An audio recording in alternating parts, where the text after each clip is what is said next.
boa tarde a todos presentes. Primeiramente, eu quero parabenizar o sindicato da classe dos funcionários públicos de Itanhaém, adjacências, né, de região, que vai pegar outros municípios, por estar fazendo esse papel da democracia, que é muito importante, para estar levando para a sua base o que os 4 candidatos têm de proposta em relação ao funcionalismo público. Tá?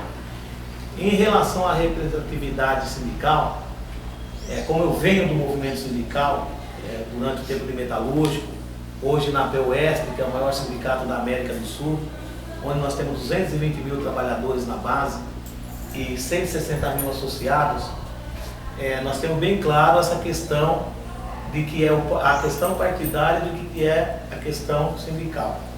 Então o sindicato ele é apartidário, o sindicato ele representa uma classe e o sindicato vai ter toda a autonomia no nosso governo de estar representando a sua categoria. A prefeitura vai estar sempre de porta aberta para atender o sindicato. Nós vamos procurar sempre negociar aquilo que a categoria está reivindicando e aquilo que a sua diretoria está propondo, está defendendo para a categoria. E sempre dentro do possível nós vamos atender a diretoria do Sindicato do Funcionalismo Público e também, consequentemente, a categoria. Em sua administração, qual a possibilidade de prover espaços para publicidades e divulgações do sindicato para os servidores? Ou seja,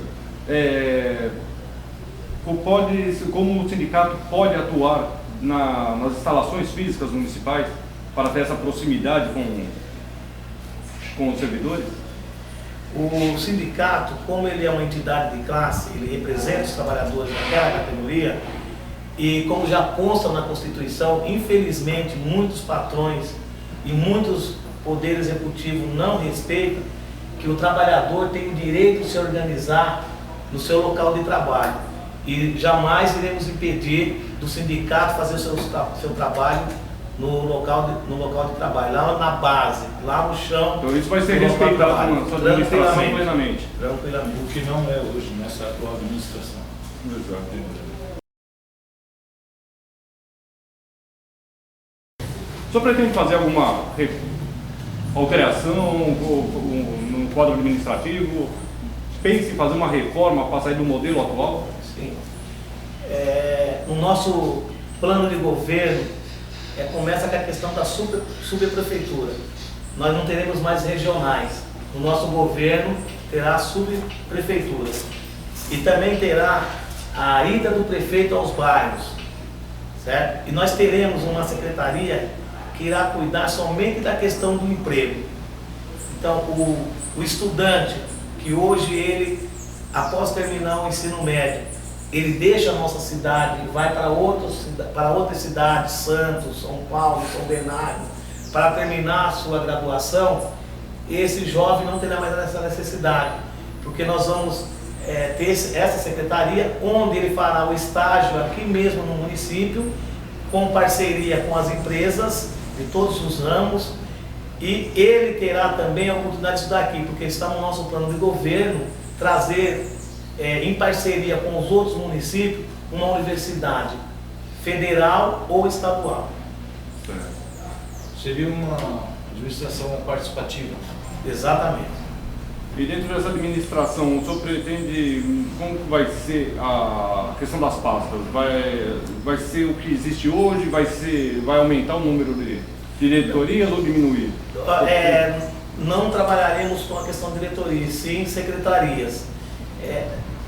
Por enquanto nós temos essa secretaria, que é a Secretaria do Emprego e do Trabalho, que aí vai atender aos estagiários.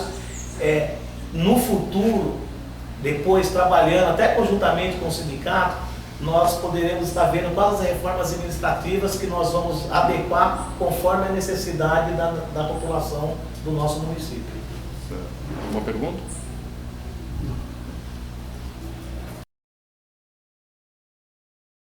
Eu sou funcionário público, eu sou professor da rede estadual. E há mais de uma década que nós estamos lutando para termos um plano de carreira e salário. tem avançado um pouco nesse sentido, mas o governo do PSDB, não só em nível estadual, mas também em muitos municípios, ele não atende essas reivindicações dos funcionários públicos. Então, é muito difícil, onde existe hoje um governo do PSDB, você conseguir um plano de cargos, de carreiras e salário.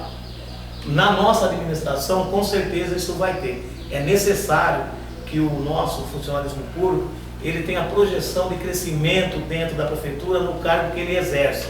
Então vai ter, por exemplo, teremos quinquênio, teremos sexta parte, não trabalharemos com bônus, nem com prêmios, nem com gratificações, porque isso prejudica o trabalhador no futuro.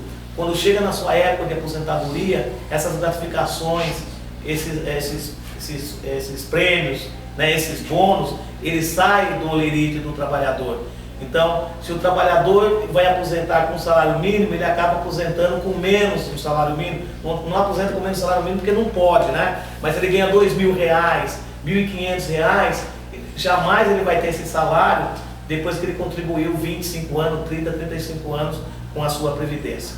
Sim. Então, é questão de honra para nós termos, logo no primeiro ano de governo, esse plano de carreira e salários. E esse plano de cargo de salário seria genérico a todas as categorias ou seria individualizado? Não, esse plano de carreira, teria específico salário, mediante as categorias? Ele tem que ser conforme a realidade de cada trabalhador, de cada setor da administração, e para ser bem democrático, ele tem que ser construído entre o representante dos trabalhadores e o executivo. Perfeito. Candidato, dentro das suas propostas, temos um tópico anterior aí, que é a reforma administrativa e, consequentemente, vem aí a outro tópico, o plano de cargo e salário. Na sua administração, o que o senhor pretende fazer primeiro? Plano de cargo e salário ou a reforma administrativa? Com certeza, o plano de carreiras e salário. Porque quando você tem o trabalhador que atende ao público satisfeito, com o salário que ele entende que dá para ele fazer a vida dele, o público será bem atendido e com certeza vai fluir melhor o trabalho da prefeitura, o atendimento ao público será de qualidade. Então, em primeiro lugar, o plano de carreira e salário. Aí, no segundo momento, a reforma administrativa. Então, completa você, eu ia completar aí. Mas justamente não seria necessário primeiro a reforma administrativa para adequar as referências? Porque a reforma administrativa, ela vai mais no sentido de que você muda secretarias, deixa de ser regional e passa a ser subprefeituras. Sim, mas ela também vai... A previsibilidade dos cargos, né? Ele fala os cargos, da reforma administrativa. Ele não falou uma reforma administrativa com organograma, com operação, não. É isso, nesse sentido. Mas na forma do governo. Mas no sentido do organograma, justamente nessa classificação para elevação de promocionais. Aí tem que ser concomitante. É que eu entendi que a reforma administrativa seria mais a questão mas o plano de carreira alcançando lá aqueles cargos previstos dentro dessa própria reforma. Então faremos concomitante. Okay?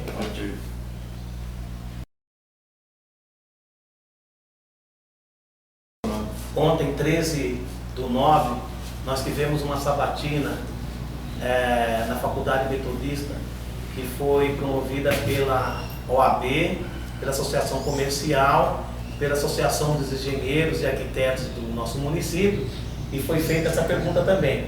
E também está no nosso plano de governo a questão dos comissionados. No nosso governo não terá comissionados. Nós entendemos que todo funcionário público tem que ser concursado e que ele tem que ser um funcionário de carreira. Porque quando você tem trabalhador comissionado, parte para o QI, é quem indica. E esse trabalhador comissionado, ele acaba sendo um cabo eleitoral de quem está na administração. Então isso nós não aceitaremos no governo do PSOL. Mas nem nos cargos de confiança? De primeiro escalão, secretarias? Tem alguns cargos que são de confiança do executivo. Sim. Então você não vai colocar, por exemplo, Secretaria da Saúde, vai ter que ser o médico, secretaria de educação vai ter que ser o professor, né? A secretaria do meio ambiente vai ter quem está trabalhando a questão do meio ambiente. Então esses cargos que já está dentro da nossa Constituição, que faz parte do executivo, que ele escolhe, porque esse não, é um comissionado, mas que faz parte do governo. E quando você tem o seu plano de governo, você já está apresentando para cada secretaria o que você vai desenvolver durante o seu mandato de 4 anos. Então, esse não, esse vai manter. Mas vamos dizer assim, o chefe da regional, né? O responsável pela regional, que futuramente no nosso governo será a subprefeitura. Como o senhor disse, esse não vai ser o indicado, porque ele passa a ser um cabo eleitoral de quem está no executivo. Ele vai ser concursado. Então, no caso, no plano de cargos e salário, poderíamos entender que ele poderia chegar até diretor de departamento? Exatamente. Interessante. Pessoa certa no lugar certo, né? Exatamente. Porque a gente sabe que, na prática, as alianças políticas provenientes desse momento de campanha, a gente sabe que muitos comissionados não é nem a questão de confiança, e sim o que ocorre por afinidade e compromissos políticos. Então, o senhor acredita que, no teu caso, o senhor faria o quê? Estaria selecionando essas pessoas pela capacidade profissional e não por uma questão política, é isso? Exatamente. O responsável por um departamento da gestão pública, né? Ele tem que estar capacitado, ele tem que ter conhecimento de onde ele está. E como que você vai saber se ele tem ou não? Através de um concurso público, correto? Então, você não pode ter uma pessoa somente pelo quê? Vou dar um exemplo da educação. Após a municipalização, a partir de 1997, muitas prefeituras, ela tem no seu estatuto, né, na sua lei orgânica, um percentual que deixa para que seja indicação do prefeito. Então você pega um município que tem 50 escolas, então ele deixou lá 60% para ser indicação do executivo. Esses 60 professores, ou esse percentual de 60, ele vai ser o cabo eleitoral desse executivo. Então, na nossa administração, isso não ocorrerá. O famoso curral eleitoral. Exatamente. Deixa eu fazer uma pergunta em cima dos comissionados. Além dos comissionados, eu tenho notado aqui na nossa prefeitura que existe muito pessoal com portaria, exercendo o mesmo cargo que eu, mas com portaria. Eu gostaria de saber se o senhor vai dar uma fiscalizada nisso, porque é uma pouca vergonha. Como sindicalista, o que nós defendemos? Trabalho igual, salário igual. É o paradigma. Não dá para eu ter uma função de motorista, o colega ter a função de motorista, eu ganhar X e o colega ganhar Y. Porque isso até dá processo trabalhista. E por isso, economia salarial. Então, por isso que muitas prefeituras estão quebradas por conta de ações trabalhistas. E muitas dessas ações trabalhistas é por essa questão do paradigma, de economia salarial. Alguma pergunta? Não. Deixar ciente que aqui tem muito disso. Sim. Entendeu? Nós temos clareza disso. O senhor pretende então implantar, o que o senhor está propondo é um novo modelo? Um novo modelo. Deixa eu fazer uma pergunta para o candidato. O senhor está falando então de uma diminuição também dos cargos comissionados dentro dos quadros da prefeitura, mas sabemos que hoje girando em torno de quase 2.000 cargos, vamos colocar mais ou menos assim. O senhor como candidato, pretendendo aí a sua eleição, como equacionar o problema dos votos dessas pessoas e a sua candidatura, né? E como que o senhor vai fazer para se projetar, aliás, conquistar esse pessoal aí que vai estar saindo de dentro da prefeitura? Até 31 de dezembro esse povo tem que estar tudo fora. Como que o senhor vai equacionar esse problema? Como pré-candidato, podemos dizer assim, porque você só passa a ser o prefeito depois do dia 7 de outubro, após as contagens dos votos, não tem como você adequar essa situação. Mas o que nós temos bem claro, que está no nosso plano de governo, a prefeitura terá um número de funcionários suficiente para atender a sociedade de Itanhaém. Nós temos 87 mil habitantes. aproximadamente, quase chegando aos 90 mil. Então, nós vamos ver o número de profissionais para cada departamento que é necessário para atender adequadamente a nossa população. É lógico que nós não queremos deixar ninguém desempregado, nós queremos gerar emprego. O nosso plano de governo vai gerar emprego. Nós queremos gerar emprego, porque nós vamos trabalhar na questão do turismo, porque não dá para fazer de imediato um polo industrial no nosso município, mas dá para avançar na questão do turismo. Então, esse comissionado vai ser estudado caso a caso.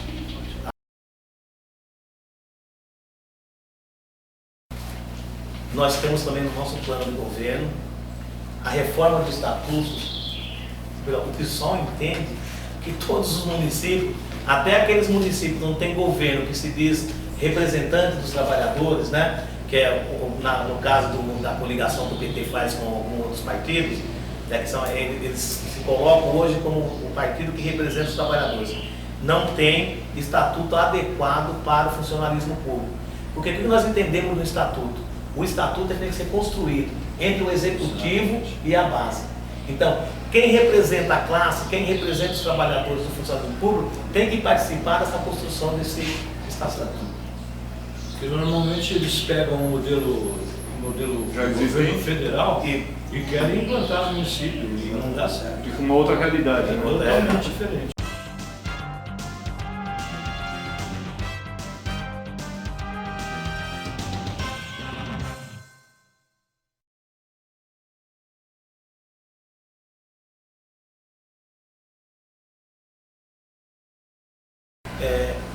Nós entendemos que todos os trabalhadores em nível nacional, ele tem que ter minimamente a reposição da inflação do ano, que é o que as entidades de classe sempre reivindicam, e mais um aumento salarial, um aumento real, para que possa melhorar a vida do trabalhador.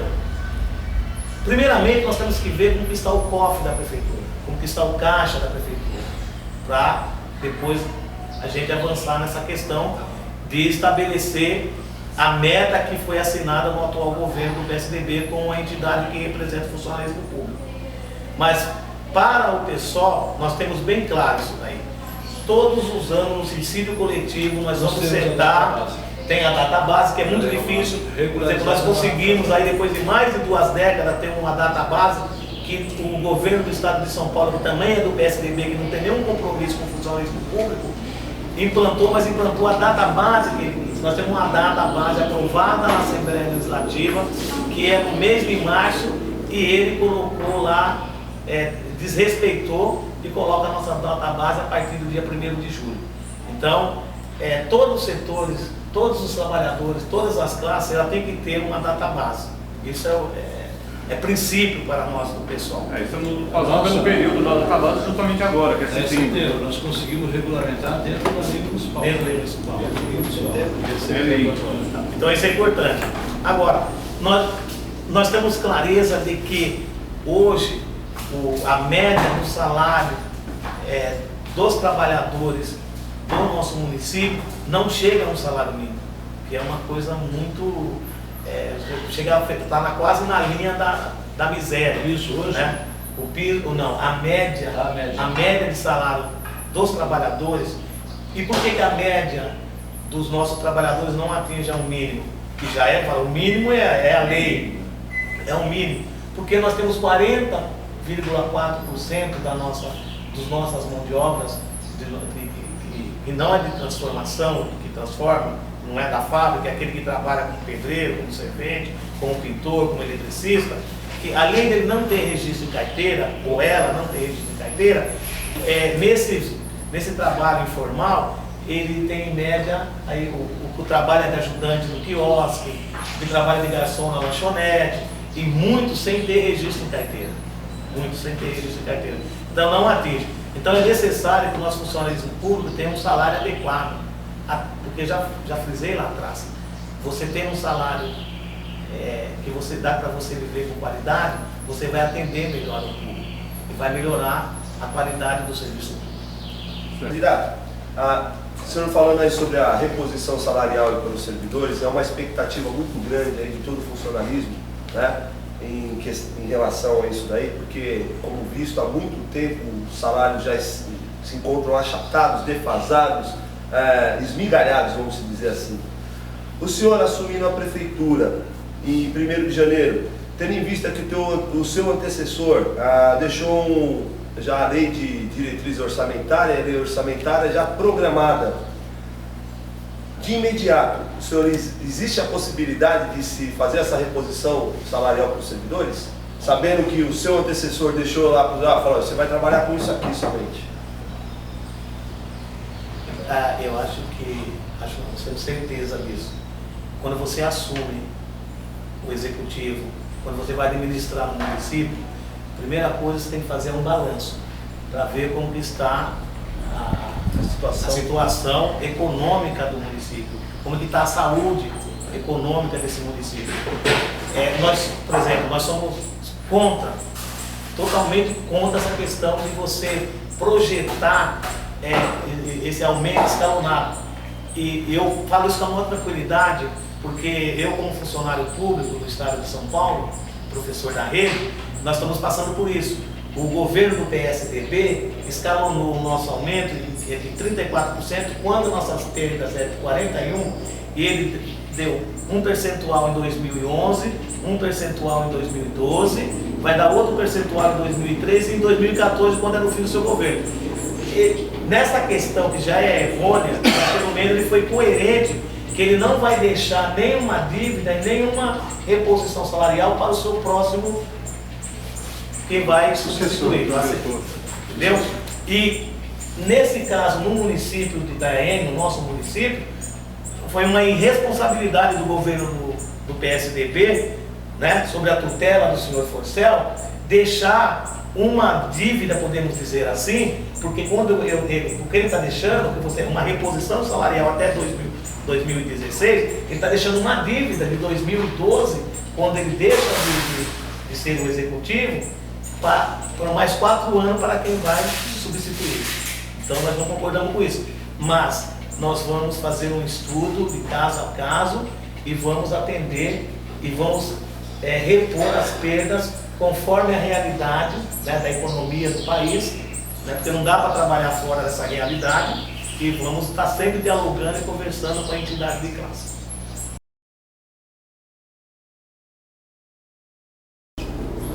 A questão do benefício, como nós já falamos anteriormente, quem representa a classe é a sua entidade de classe. No caso aqui do nosso município, nós dispomos. Isso é uma reivindicação que os trabalhadores, nas suas assembleias, reivindica e a diretoria o representa. Tudo aquilo que tem direito, que nós entendemos que o trabalhador tem direito, a cesta básica, plano de saúde, auxílio funeral, auxílio doença, né? um vale alimentação condizente com a realidade do valor do almoço. Por exemplo, hoje nós, professores do Estado de São Paulo, ficamos 12 anos recebendo um ticket de R$4, nós chamamos de vale coxinha, e agora passou para R$8. Quem almoça com R$8 hoje? Entendeu? Então ele tem que ter um vale alimentação também condizente com o seu. Mas isso é uma tarefa que é da entidade de classe. E a entidade de classe vai até o executivo, e tudo aquilo que é de direito do trabalhador, com certeza nós vamos respeitar e vamos estar afirmando. Mas aí é justamente alguma coisa que, por não ser de direito, como o Vale Transporte, ele acabou porque não tem um amparo legal. Ele foi retirado. Mas é um equívoco, um erro, porque além de tirar o Vale Transporte, ele tirou também o Vale até do estudante, do professor, porque a Constituição fala, o professor tem direito a 50% de desconto também no Vale Transporte. E hoje ele garante só para o aluno e não garante para o professorado. Se eu não me engano, essa briga que comprou foi a professora Regina, e foi uma luta muito árdua para retornar isso. Foi. Tá? Só que aí conquistaram, né? Voltou-se a pagar aí o Vale Transporte a 50% aí de desconto para estudante e para professores. Professor, todavia, o professor que mora em outro município, como outros funcionários, foi penalizado, está sendo penalizado até hoje por esse motivo aí, né? Então, esse nós vamos garantir. E ontem também nos perguntaram, isso também está no nosso plano de governo, vai ter o Vale Transporte, aí vai ter o bilhete de integração. O cidadão, a cidadã que está lá na periferia, ele não vai mais pagar R$10 para vir, e 5 para vir e 5 para retornar para a sua residência. Com R$5 ele vem e retorna para a sua residência. Tá? Nós vamos, o Vale Transporte é um direito do trabalhador, ele tem que ter. Mas então essa questão do benefício, na sua gestão, como ficaria então, como o senhor disse, que aí tem que ser levado pela diretoria da representação Sim. de classe, óbvio, e isso já está sendo feito. Já é feito há anos. Vai sobrar o seu governo. O que nós queremos saber seria justamente isso, porque não basta somente da iniciativa de conduzir a informação. Isso daí já tem. Agora, como o senhor tem elaborou, pensa em alguma coisa para prover de fato? Hoje, então, isso que eu estou falando. O que está no nosso plano de governo hoje, o que é de direito do trabalhador? Mas aí que tá, Então, o Vale Transporte nós vamos garantir, é direito do trabalhador. A cesta básica nós vamos garantir. Ou melhor, toda a prefeitura, melhor, todo o patrão, ele tem que entender que o trabalhador tem necessidade dessa. Porque hoje nós temos um salário, seja em nível nacional ou estadual, o do estado é um pouquinho menos ruim, vamos dizer, do que o federal. Um está 630, outro está 650 e pouco, né? E certamente deve estar melhor que o do municipal. Então, aí do município. Mas tudo isso vai ter garantido. Não dá para você ter um trabalhador e não ter o convênio de saúde para ele. Plano de saúde. O plano de saúde tem que ter o Eu convênio vejo de saúde. o senhor vê E isso nós como um vamos ter. direito. Isso daí é um direito do trabalhador. Questão da folga. O que tem que ter a folga? Por exemplo, hoje a gente vê principalmente os trabalhadores que fazem 12 por 36, 24 por 48, nós temos que garantir, a mulher tem que ter uma folga um final de semana remunerado pelo menos 2 vezes por mês. Quando, nesse caso, o trabalhador é do sexo masculino, ele tem que ter pelo menos uma vez. Então ele tem que ter garantido a sua folga. E tem que ter a sua remuneração da jornada noturna com aquele percentual do funcional de horário noturno e tudo. Então isso nós vamos garantir também. Está garantido.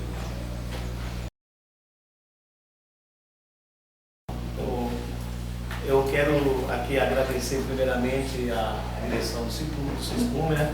Que isso é colocar em prática o Estado democrático, né? A democracia que durante muitos anos muitos companheiros e companheiras vieram a morrer por conta dessa luta, né? Então é importante quando se tem uma entidade que realmente representa a sua classe e que tem a preocupação de estar procurando saber qual que é o projeto dos candidatos tem para com a sua categoria. Então, primeiramente isso.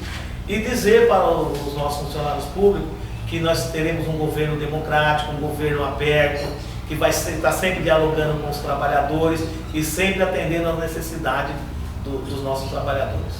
Okay? Muito obrigado.